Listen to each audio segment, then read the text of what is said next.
Depuis plus de 50 ans, toute notre société, ou presque, est guidée par un seul indicateur économique, la croissance du PIB. Pourtant, il est devenu évident que le PIB n'est pas une bonne boussole sur le plan social ni environnemental, et même qui nous emmène dans le mur. Pour construire une utopie durable et désirable, il faudrait donc laisser le PIB de côté, et la croissance ou la décroissance ne serait alors qu'une conséquence atone de nos nouveaux modes de vie. Mais certains prétendent à l'inverse que c'est impossible car on ne peut pas se passer de la croissance. Ensemble, on va tirer ça au clair. C'est parti!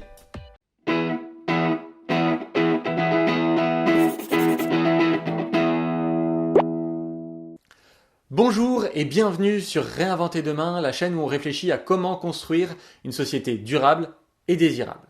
Aujourd'hui, l'objectif va être de sortir du cadre en se posant la question que tout le monde se pose. Est-on dépendant de la croissance? Ok, peut-être pas tout le monde, mais certains feraient mieux de se la poser. Dans une première vidéo, nous avions abordé cette question sous un angle, disons, social. Si vous ne l'avez pas déjà vu, le lien est juste là. Aujourd'hui, on va pénétrer dans le cœur du réacteur, le système économique lui-même. Et on commence tout de suite avec le point numéro 1, assurer des revenus pour chacun.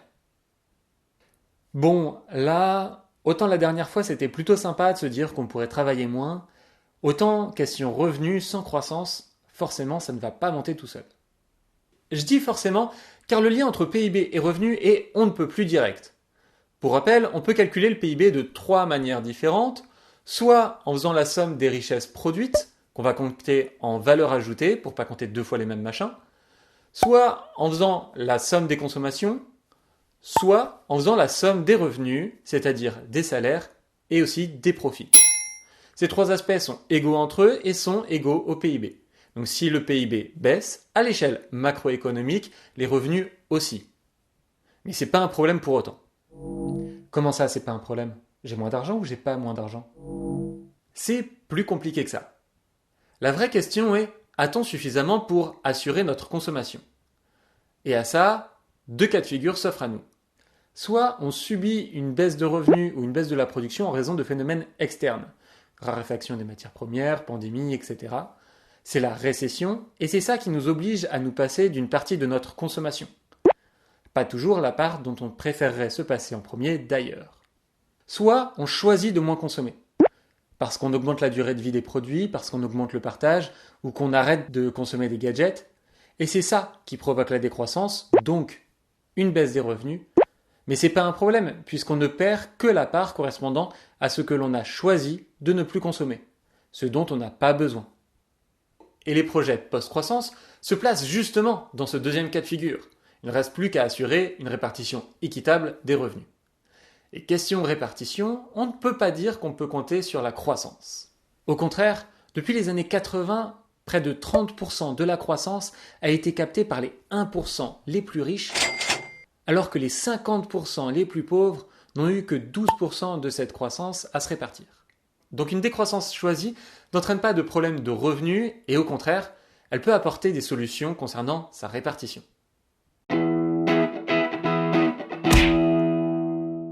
On en arrive à un élément qui est au cœur de notre système économique, le crédit. Vaste sujet. Il faut dire que le crédit est au cœur du système de croissance, puisqu'il permet aux entreprises d'investir pour augmenter leur capacité de production d'un côté, et qu'il nous permet d'assouvir nos pulsions de surconsommation de l'autre. Le tout avec de l'argent que l'on n'a pas encore. Mais tout ça ne nous dit rien sur la question qui nous intéresse ici, le crédit nous rend-il dépendants de la croissance? Pour ça, il va falloir aborder la question des remboursements des crédits, et notamment de leurs intérêts. Là, c'est simple. Si une entreprise emprunte, disons, 100 à 2% sur 10 ans, elle doit rembourser 110. Comme elle doit rembourser plus que ce qu'on lui a prêté, elle doit nécessairement avoir besoin de croissance. Eh bien, théoriquement, non. Pas nécessairement. Regardons ce qui se passe pour notre entreprise, une fois qu'elle a souscrit son crédit. Elle va devoir payer ses charges d'exploitation, comme d'habitude, plus les charges de son crédit, et le reste, ça va être son résultat avant impôt. Oui, c'est ce que j'ai dit. Si elle veut conserver au moins le même résultat, elle va avoir besoin de croissance. Et non, justement, car rien ne nous indique que cette entreprise ne payait pas déjà des charges sur un autre crédit l'année précédente. Si la quantité d'intérêt à verser reste la même d'une année sur l'autre, il n'est pas nécessaire de générer de la croissance pour payer ces intérêts tout en maintenant son résultat. Ramené à l'échelle macroéconomique, quand on compare croissance et crédit, ce qui compte, ce n'est pas le volume d'intérêts à rembourser, mais l'évolution de ces intérêts. Et dans un projet post-croissance, les besoins d'investissement, donc de crédit, étant réduits à l'échelle macroéconomique, la décroissance n'est pas un problème. Finalement, le seul risque serait de continuer à investir via le crédit pour rechercher la croissance, mais que celle-ci n'arrive pas. À méditer. Avant de refermer le sujet du crédit, je dois vous parler d'une petite particularité de celui-ci, ce sera notre point numéro 3, la création monétaire. Comme vous le savez déjà probablement, et sinon je vais vous l'apprendre, le crédit ne prête pas de la monnaie déjà existante, il la crée, puis il la détruit au fur et à mesure des remboursements. La monnaie permettant de rembourser un crédit provient donc de la monnaie qui a été créée par le crédit. Celui-ci ou un autre, peu importe, le montant des émissions et des remboursements étant le même, l'équation est équilibrée. Mais en considérant que l'immense majorité de la monnaie en circulation est de la monnaie crédit, d'où vient la monnaie nécessaire au remboursement des intérêts? D'un autre crédit. Ah, mais du coup, on va manquer de monnaie pour le rembourser, celui-là. Attends. Ce que tu es en train de me dire, c'est que comme on doit rembourser plus que la monnaie qui a été créée, on est obligé d'ouvrir toujours plus de crédits uniquement pour créer la monnaie nécessaire au remboursement des crédits précédents? Eh bien, ce raisonnement-là est complètement faux. Alors rassurez-vous, vous n'êtes pas les premiers à y avoir cru, on retrouve d'ailleurs cette explication dans plusieurs bouquins de gens pourtant pas cons du tout.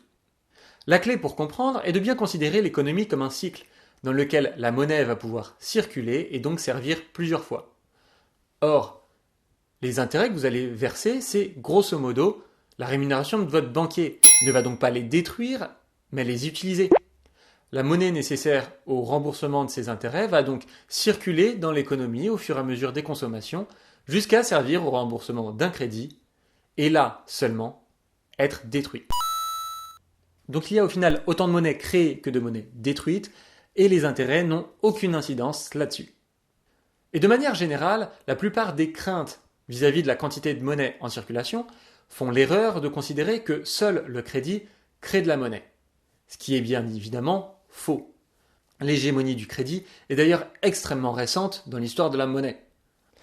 En France, on s'est nous-mêmes interdit de créer de la monnaie, rapport à une théorie fumeuse sur l'inflation. Mais la Banque Centrale Européenne, en revanche, peut très bien décider de créer des nouveaux euros. C'est d'ailleurs ce qu'elle a déjà fait avec le quantitative easing lors de la crise des subprimes et plus récemment lors de la crise sanitaire. Reste à savoir si cette nouvelle monnaie va être dirigée vers les marchés financiers ou vers les investissements publics afin de bénéficier de l'effet de levier théorisé par Keynes.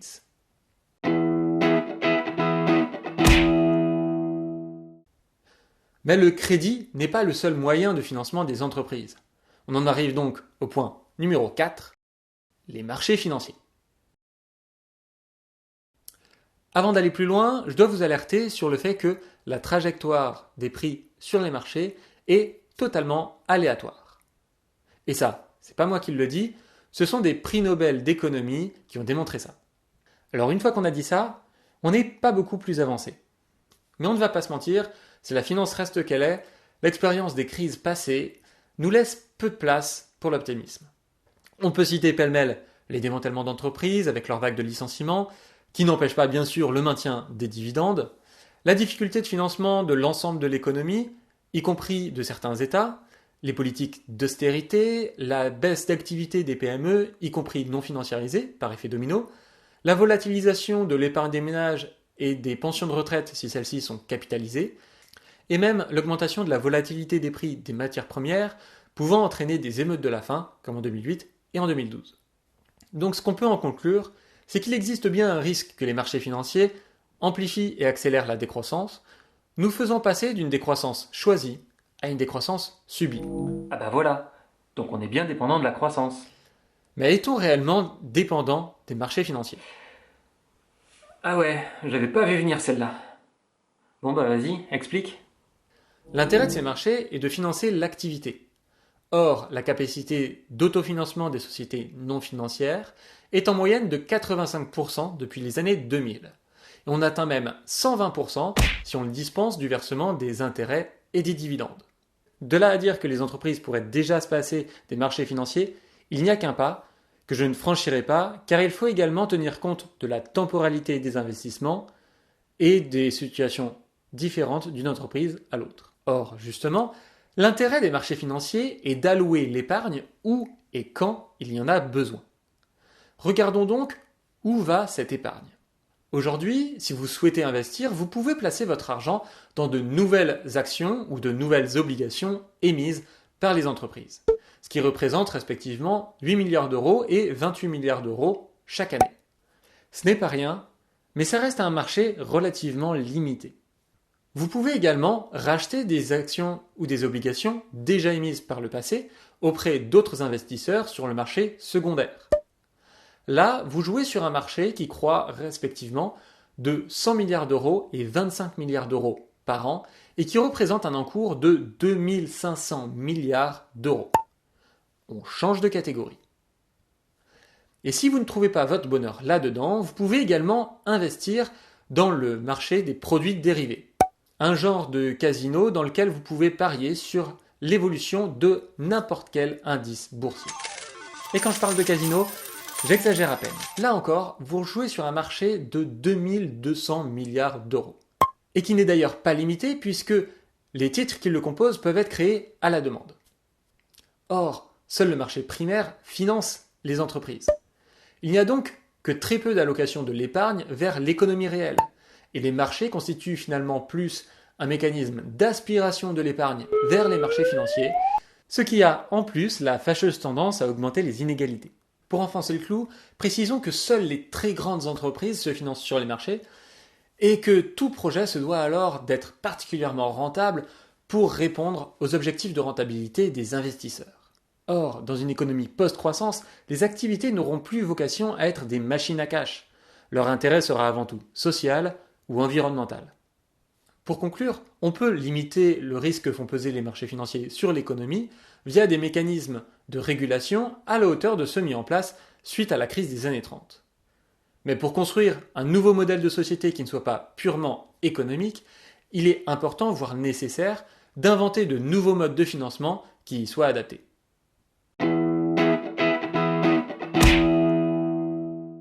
Alors, au final, est-on dépendant de la croissance ? Si on considère la génération des revenus, les mécanismes des crédits et les mécanismes de marché financier, notre système économique est effectivement vulnérable à une situation de décroissance subie, une récession. C'est ce que Serge Latouche appelle une société de croissance sans croissance. En revanche, si cette décroissance est le résultat d'un nouveau modèle de société, notamment un modèle plus équitable et plus respectueux des limites physiques de la planète, alors oui, on pourra se passer de la croissance. Ah ouais, donc on n'est pas dépendant de la croissance en fait. Bah tu vois maintenant, je suis curieux de voir à quoi ça ressemble ta société utopique. Et c'est justement de ce nouveau modèle dont on va parler dans les prochaines vidéos, alors n'hésitez pas à vous abonner pour rester informé. Voilà, c'est tout pour aujourd'hui, j'espère que cette vidéo vous a plu. Si c'est le cas, n'hésitez pas à mettre un pouce bleu, ça fait toujours plaisir, et même à partager cette vidéo, c'est important pour sa diffusion. S'il vous reste des questions, les commentaires sont là pour ça, et je mettrai également des références et des précisions dans la description. Et en attendant, je vous dis à bientôt pour de nouvelles vidéos.